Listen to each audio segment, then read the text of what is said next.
Það sem ég er með í dag ber yfirskriftina Rafmagnskapallinn kom frá Guði. Í suðurhluta Kaliforníuríkis á vesturströnd Bandaríkjanna er Loma Linda sjúkrahúsið sem rekið er að söfnuði sjöundadags aðventista. Þaðan hafa komið fjölmargir læknar sem sendir voru sem kristniboðar út allan heim. Þannig urðu til mörg sjúkrahús í framandi löndum og Loma Linda gaf oft tækifæri og tól til sjúkrahúsa í fátækum löndum. Madagaskar er stór eyja austan við meginland Afríku og þar var eitt slíkt vanbúið sjúkrahús sem að Loma Linda gaf röntgentæki svo að eini læknirinn þar gæti notað til að sjúkdómsgreina sjúklingana sína betur. Þar sem þetta sjúkrahús var staðsett voru aðeins moldarvegir og fátæktin var mikil. Á þessum tíma var þó búið að leggja rafmagn í umhverfi sjúkrahússins svo að eini læknirinn þarna var afskaplega þakklátur að frétta af þessari gjöf og beið óþreyju fullur eftir því að fá sendinguna. Þegar að röntgentækið var vandlega innpakkað með öllum aukalutum og leiðbeiningum hvernig ætti að tengja tækið og meðhöndla á allan hátt, var það sent af stað til Afríku. Þeir sem sáu það allt saman voru samviskusamir og trúfastir menn og þeir báðu þess heitt og innilega að tækið kæmist klakklaust á leiðarenda og yrði mörgum til mikillar blessunar. Maðurinn okkur að nafni Donovan Nelson hafði það sérstaka hlutverk að ferðast til þeirra landa sem að fengu slík tæki frá Loma Linda, að setja upp þessi tæki og kenna viðtakendunum að nota þau. Þegar slík tæki komu á leiðarenda voru skilaboð þar að lútandi send til Donovans að nú gæti hann lagt af stað til þeirra og þetta gerði Donovan. En áður en hann sté upp í flugvélina voru allir þeir sem unnu að því að koma tækinu áleiðis kallaði saman til bænastundar og lofgjörðar og síðan var Donovan sendur af stað. Honum fannst flugið langt og mjög þreytandi, enda tók ferðin næstum yfir hálfan hnöttinn.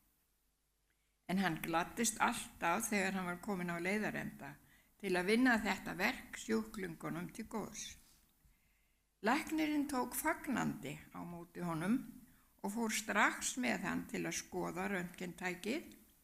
Eftir að hafa skoðað tækið og umbúnaðirnar rækilega komst hann að raunum þá staðreynd að sérstakur og óvenjulegur rafmagnskapall var þar hvergi að finna. Nú voru góður á dýr.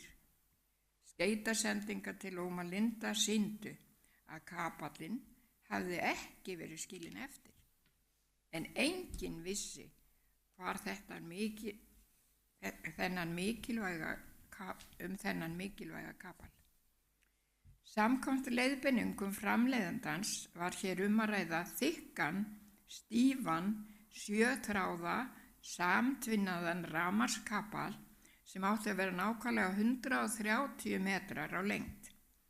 Ekkert annað kapallefni gat komið í staðinn fyrir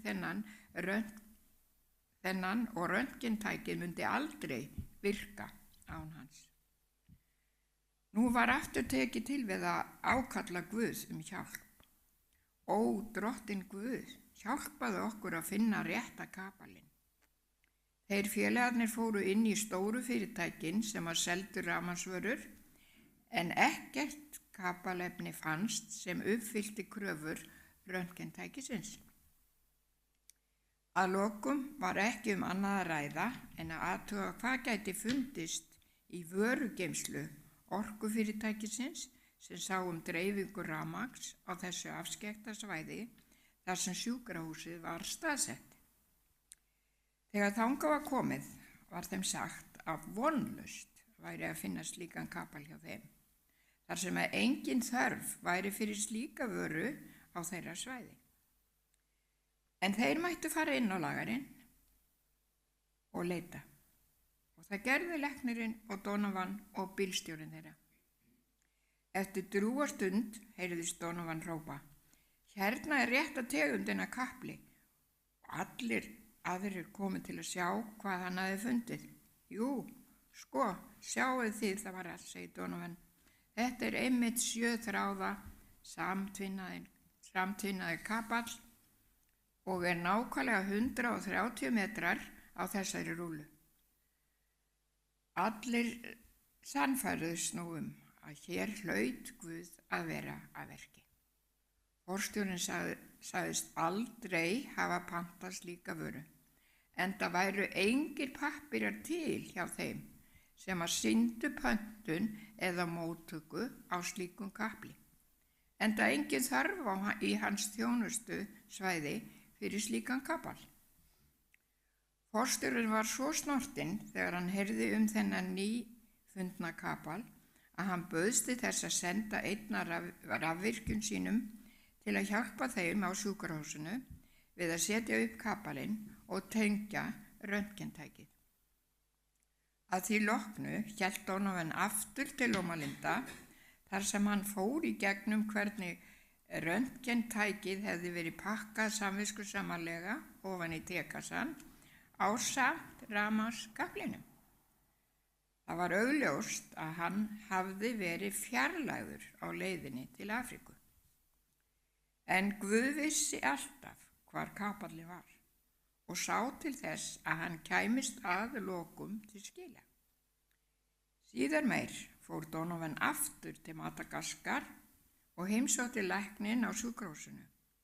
Þá áttu þeir leið inn í höfuðborgina og ákváðu að skoða hvað væri til af rafmagnsvörum í ákveðinni búð sem að seldi, takk eftir, potta og pönnur og fundu þá rúllu þar af samskonar 7 þráða samantvinnuðum kapli sem var nákvæmlega 130 metra af lengd. Kaupmaðurinn var glaður að losna við þessa vöru, enda enginn sem þurfti að finna slíka vöru. Nú var augljóst að Guð hafði séð fyrir slíkri vöru, jafnvel inn í framtíðina, þegar að fleiri röntgentæki yrðu tengd á Madagaskar. Vissulega er Guð undursamlega góður og hann sér fyrir sínu málefni.